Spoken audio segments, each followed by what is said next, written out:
He paid her to clean his cabin, but when he followed her home, he found her living with 5 kids. Section 1, rejected. Arrival. The stagecoach wheels ground to a halt in front of Millerville's dusty general store, sending up a cloud that settled on everything like judgment. Margaret Sinclair stepped down with careful precision, her worn traveling dress brushing against the coach's weathered side. In her grip was a single carpet bag and a letter that had promised her employment as a governess to the Whitmore families. 3 children. The driver tossed her trunk down without ceremony, the thud echoing off the false-fronted buildings that lined the main street. She paid him from her dwindling coin purse, each piece released reluctantly, knowing it brought her closer to having nothing left. Mrs. Whitmore emerged from the store with the brisk efficiency of a woman accustomed to disappointment. Her eyes swept Margaret from head to toe, taking in the careful mending along her sleeves, the way her boots had been resoled twice, the fact that she was younger than expected and carried herself with a bearing that suggested she'd once known better circumstances. Miss Sinclair, the woman's voice carried the chill of early winter. I'm afraid there's been a misunderstanding. Margaret's fingers tightened on the letter. Through the store's window, she glimpsed 3 small faces pressed against the glass, the children she'd traveled 800 miles to teach. I don't understand. Your correspondence indicated my husband has decided we require someone older, more experienced. Mrs. Whitmore's gaze flicked away, landing anywhere but on Margaret's face. Someone who understands the particular challenges of frontier children. The words landed like stones. Margaret understood their true meaning. Someone who wouldn't tempt Mr. Whitmore's wandering attention, someone whose presence wouldn't invite gossip, someone whose youth and refinement wouldn't remind the town's women of their own compromises. Of course, Margaret's voice remained steady, though something vital seemed to crack inside her chest. I shall need to arrange return passage then. The next stage east won't come through for 3 weeks. 3 weeks. Margaret calculated quickly. Her remaining money would barely cover lodging for 3 days, let alone 3 weeks. Behind Mrs. Whitmore, those small faces had disappeared from the window, leaving only her own reflection staring back, a woman of 26 who'd lost her teaching position in Boston for refusing a school board member's advances, who'd spent her last savings on a promise that crumbled like autumn leaves. Mrs. Whitmore pressed a few coins into Margaret's palm, charity wrapped in courtesy. Mrs. Henley runs a boarding house 2 streets over. She might have space. As the woman's footsteps retreated, Margaret stood alone on the boardwalk. The afternoon sun cast long shadows between the buildings, and she could feel eyes watching from doorways and windows, measuring, speculating, finding her wanting before they'd even heard her story. She lifted her chin and picked up her trunk. If she was to survive 3 weeks in this place, she would do so with whatever dignity remained to her. Section 2, alone in a strange landmass. Henley's boarding house stood at the end of a rutted street, its paint peeling like old skin. The landlady, a woman whose face seemed carved from the same hard wood as her furniture, looked Margaret up and down with calculating eyes. $2 a week, in advance, meals extra. Margaret counted out the coins Mrs. Whitmore had given her, plus nearly half of what remained from her own purse. The room she was shown to was barely larger than a closet, with a narrow bed, a washstand, and a window that looked out onto the alley behind the saloon. No visitors, no noise after 9, no cooking in the rooms. Mrs. Henley's rules fell like hammer blows. And no charity cases. You fall behind on rent, you're out. Alone at last, Margaret sat on the thin mattress and let the weight of her situation settle around her like dust. 3 weeks stretched ahead like a desert. She had perhaps $4 left, enough for a week's lodging, nothing more. Through the thin walls came the sounds of the town, horses' hooves on packed earth, the creak of wagon wheels, men's voices raised in the saloon below. And underneath it all, the wind, constant, searching, reminding her how far she was from anything resembling home. She opened her carpet bag and took inventory. 3 dresses carefully mended, 2 shawls, a worn copy of Tennyson's poems, the only luxury she'd allowed herself to keep, her sewing kit with its precious needles and thread, her teaching certificate now worthless as yesterday's newspaper. As darkness fell, the sounds from the saloon grew louder. Margaret pulled her shawl tight and moved to the window. In the alley below, she could see the back doors of businesses: the bakery, the dry goods store, the barber shop. Working people lived and moved through these spaces, earning their bread with their hands. She thought of her sister Claire's letter, written months ago. You always were too proud for your own good, Maggie. Sometimes a woman has to bend to survive, but bending and breaking were different things. Margaret Sinclair had learned to mend fabric so perfectly that the original tear became invisible. Perhaps she could learn to mend her life the same way, one careful stitch at a time. Tomorrow, she would find work. Any work. She would survive these 3 weeks, and then decide what kind of woman she meant to be. Outside her window, the first snow of winter began to fall. Section 3. Starting over Queedalum, Margaret woke before dawn, her breath visible in the cold air of her small room. The snow had continued through the night, blanketing Millerville in deceptive purity. She dressed carefully, pinning her hair into a severe bun that spoke of competence rather than vanity. Her first stop was the bakery, where the owner's wife looked her over with suspicious eyes. "We don't need help. Times are hard enough without taking on charity cases." The dressmaker's shop yielded similar results. "Can you work for nothing but scraps?" "Because that's all I can offer." By midday, Margaret had knocked on every respectable door in town. The responses varied in tone but never in substance. Too young, too refined, too much of a risk to established order. She understood the unspoken fear a woman without male protection was either pitiable or dangerous, and neither was welcome in a community barely holding itself together. The general store was her last hope. Bell's Mercantile occupied the largest building on Main Street, its shelves stocked with everything from bolts of calico to barrels of flour. A middle-aged man with kind eyes looked up from his ledger as she entered. "Mr. Bell, I'm Margaret Sinclair. I wondered if you might have need of someone to help with mending or organizing inventory." Thomas Bell studied her with the careful attention of a man who'd learned to read people as accurately as his account books. He saw the quality of her gloves despite their wear, the perfect posture that spoke of proper education, the steady hands that never trembled despite what must be desperate circumstances. "Can you write a clear hand?" "Yes, sir." "Keep accounts?" "I manage the household books for my previous employer." He nodded toward a corner where bolts of fabric leaned against each other in careless disorder. "Those need cataloging." 25 cents a day. Working from 8 to 5. "Bring your own lunch." 25 cents. It would barely cover her room, but it was a beginning. "Thank you, Mr. Bell." As she worked that first afternoon, sorting fabrics by color and weight, Margaret felt the curious eyes of customers. She heard the whispered speculations. Where had she come from? Why was she alone? What scandal had driven her west? She kept her head down and her fingers busy, letting the familiar rhythm of organized work calm her fears. Just before closing, a woman entered with 3 small children, the same faces she'd glimpsed in the Whitmore window. The woman didn't acknowledge Margaret's presence, but the youngest child, a girl of perhaps 5, stared with frank curiosity. Margaret smiled gently and continued folding a piece of blue calico. Some connections, she was learning, were made in silence. First, Section 4. The first connection. 3 days into her employment at Bell's Mercantile, Margaret had established a quiet rhythm.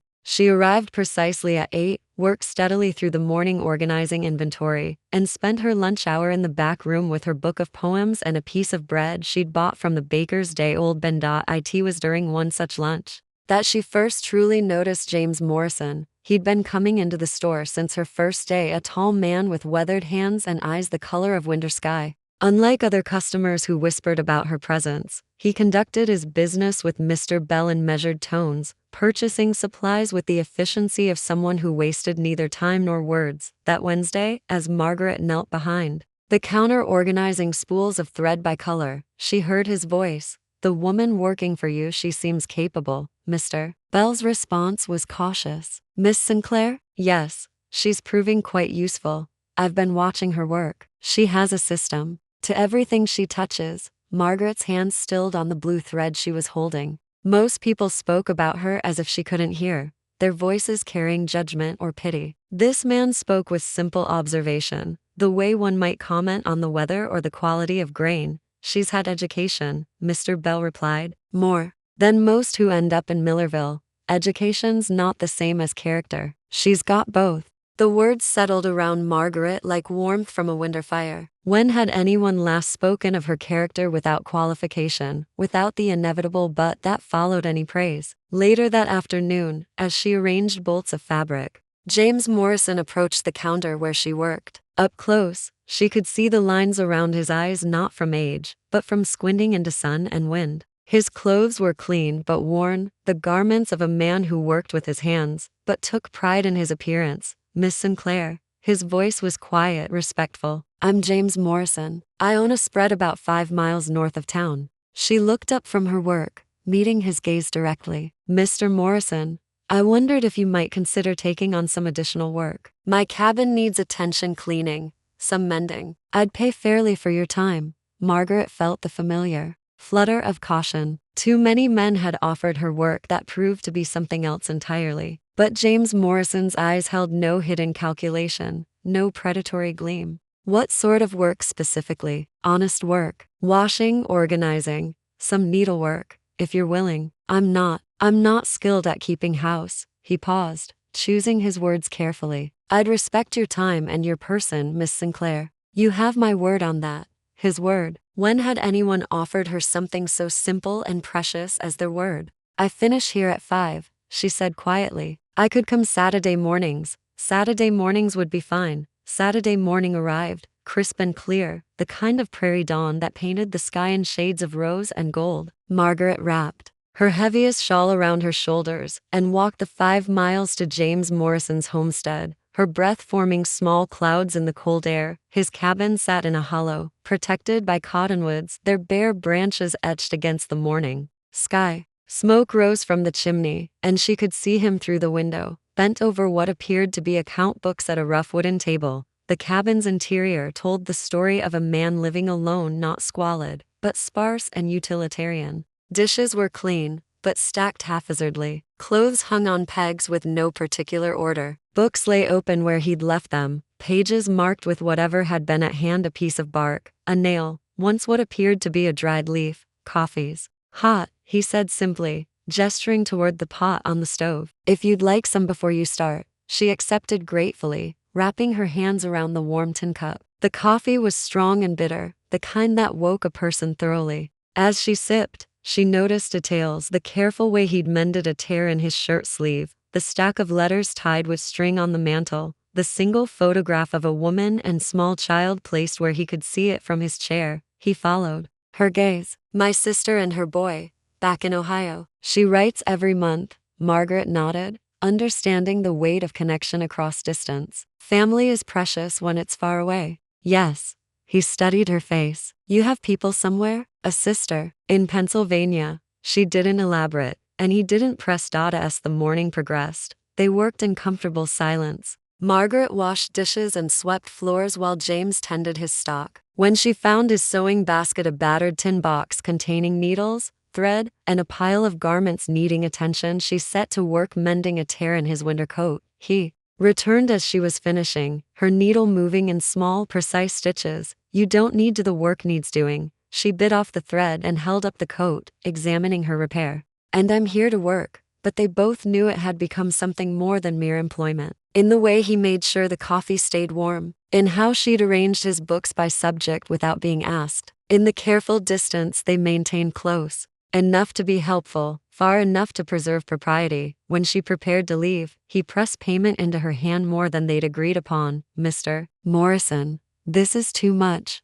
The work was worth it. His eyes met hers briefly. "Will you come next Saturday?" "Yes." Walking back toward town, Margaret felt something she hadn't experienced in months: the quiet satisfaction of being useful, of being seen for her capabilities rather than her circumstances. Behind her, she knew James Morrison was watching from his window until she crested the hill and disappeared from view. By the 4th Saturday, Margaret had developed an intimate knowledge of James Morrison's routines. He rose before dawn to tend his horses. He read by lamplight each evening, histories mostly, sometimes poetry. He kept his late wife's Bible on the shelf but never opened it in her presence, though she noticed the worn edges that spoke of private consultations. His late wife. The knowledge had come gradually, pieced together from a wedding ring worn on a chain around his neck, the careful way he'd stored women's clothing in a trunk, the photograph that showed him younger, his arm around the same woman from the mantel.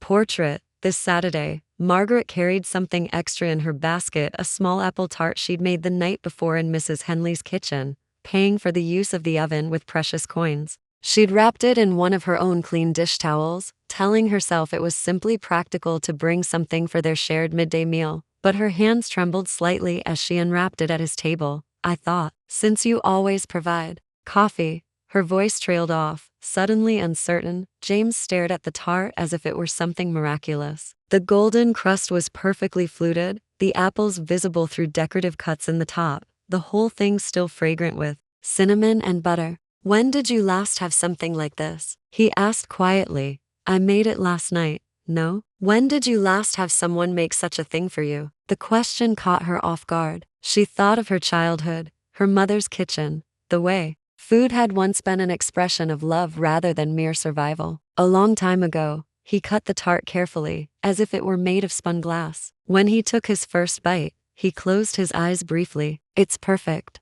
They ate in silence, but it was different from their usual comfortable quiet. This silence held weight, acknowledgement of a line crossed. She had given him something of herself, not just her labor, but her care, her skill, her desire to bring sweetness into his austere life. Margaret. Her name on his lips sounded different than when others spoke it. Not Miss Sinclair, spoken with proper distance, but Margaret, soft and personal. Yes, thank you. The words carried more than gratitude for the tart. Thank you for seeing me as worthy of such kindness. Thank you for the risk you took in offering it. Thank you for beginning to trust me with your tenderness. That afternoon, as she mended a tear in his barn coat, she found herself humming a tune she'd almost forgotten, something her mother used to sing while she worked. When she looked up, James was watching her from the doorway, his expression unguarded. Neither spoke of the moment, but something had shifted between them. In the gift freely given, in the gratitude freely received, in the music that had returned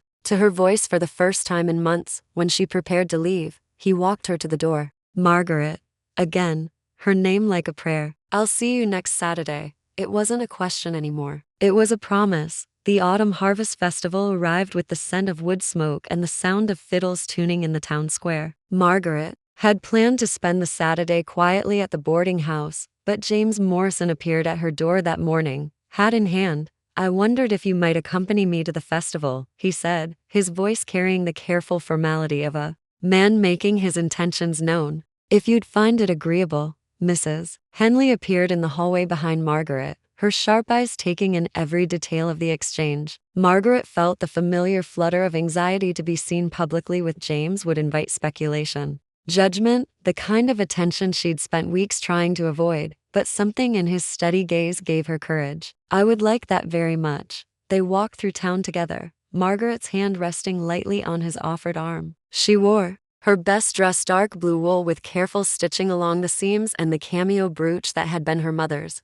James had clearly taken care with his appearance as well, his hair neatly combed, his Sunday coat brushed clean. The festival buzzed with the energy of a community celebrating another successful harvest. Tables groaned under the weight of preserves and baked goods. Children ran between the booths while their parents examined quilts and woodwork displayed for judging. Margaret felt the weight of watching eyes as they passed. Conversations paused, then resumed in urgent whispers. She recognized the pattern, the same careful assessment she'd endured since her arrival, but now complicated by James Morrison's presence beside her. Let them look, James said quietly, as if reading her thoughts. They'll find nothing shameful to see. At the pie judging table, Mrs. Whitmore stood with several other prominent women of the town. Her gaze fell on Margaret with cold recognition, then shifted to James with surprise. Mr. Morrison, she said with false brightness. How unexpected. To see you at our little gathering, Mrs. Whitmore. His tone was polite but distant. You know Miss Sinclair, I believe. We've met. The woman's smile could have frozen water. I trust you're finding suitable employment, my dear. The condescension in her voice was unmistakable, but before Margaret could respond, James spoke. Miss Sinclair has proven herself invaluable, he said, his voice carrying clearly to the women around them. She possesses both skill and character, qualities that serve any community well. It was a public declaration, a line drawn in the dust of the town square. James Morrison, respected landowner and member of this community, was making it known that Margaret Sinclair was under his protection and deserving of respect. Mrs. Whitmore's smile faltered. Around them, The whispers took on a different tone, less speculation, more careful reassessment. As they moved away from the group, Margaret felt something shift in her chest. For months, she'd walked through this town with her head held high, through sheer force of will. Today, for the first time, she felt she belonged somewhere.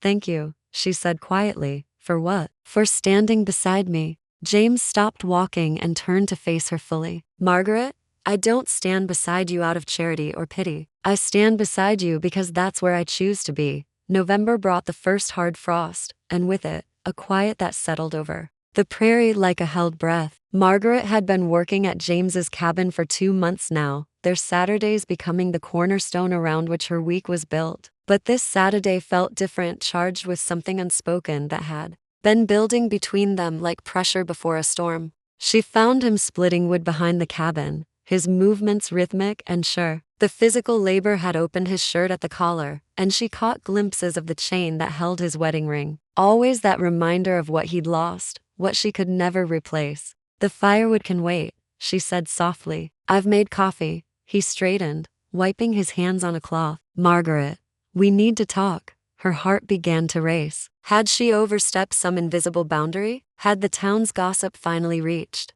him in ways that mattered? Inside, they sat at his table, the same table where they'd shared that first apple tart, where she'd mended his clothes, where they'd created a routine that felt like home. But now the space between them felt vast. "I've been thinking about what I said at the festival," James began, his hands wrapped around his coffee cup. "About choosing to stand beside you." "James, let me finish." His voice was gentle but firm. "I need you to understand something. When Sarah died," he paused, her name still difficult to speak. "When I lost her and our son, I thought I was done with feeling anything that deep again. I thought I'd used up my share of caring for one lifetime." Margaret's breath caught. A son. She'd known about his wife, but the child. "I was wrong." He looked up, meeting her eyes directly. "You've brought something back to life in me that I thought was buried for good. Not just comfort or companionship, but hope, purpose, the desire to build something again instead of just surviving. I don't want to be someone's way of healing," she said quietly, the words torn from a place of deep fear. "I won't be the woman who helps you remember how to love so you can find someone else to give it to."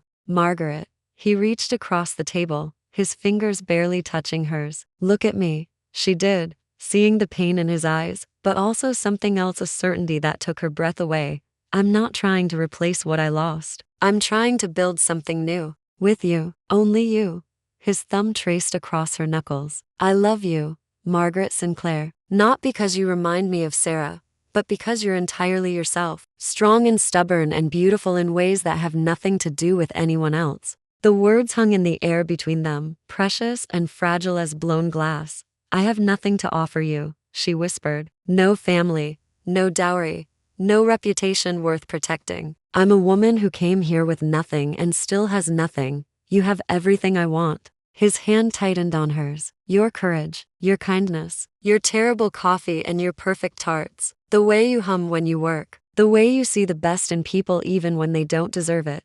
James, I'm asking you to stay. Not as my housekeeper or my Saturday help, but as my wife. As my partner in whatever life we can build together." Margaret's answer came not in words but in the way she turned her hand palm up beneath his, their fingers interlacing like the completion of a prayer. When she finally spoke, her voice was steady despite the tears that had gathered in her eyes. "Yes." The single word contained everything: acceptance of his love, trust in their future, the courage to believe she deserved happiness. James brought her hand to his lips, pressing a kiss to her palm that felt like a seal on a promise. "We'll need to plan," he said practically, though his eyes held wonder. "The cabin will need expanding. A proper bedroom, space for—" He paused, color rising in his cheeks. "Space for a family if God wills it." The thought of children, their children, sent warmth through Margaret's chest. She'd taught other people's children, cared for them, loved them from a distance. The possibility of her own seemed like a gift too precious to hope for. Over the following weeks, their Saturdays transformed from work days to planning sessions. Margaret sketched additions to the cabin while James calculated lumber costs. They walked the property together, discussing where to plant a proper vegetable garden, where to build a chicken coop, how to expand the small barn. "We'll need a room for your books," James said one afternoon as they stood in what would become their expanded parlor. "A proper place for you to read and write, and a workshop for you," she replied. "Somewhere you can work on those wood carvings when winter keeps you inside." These conversations revealed the depth of attention they'd paid to each other. She knew about his whittling. He knew about her secret desire to try writing stories. They were building not just a house but a life that honored both their individual dreams and their shared future. The engagement announcement in the town's small newspaper caused exactly the stir Margaret had expected. Some were genuinely pleased. Mr.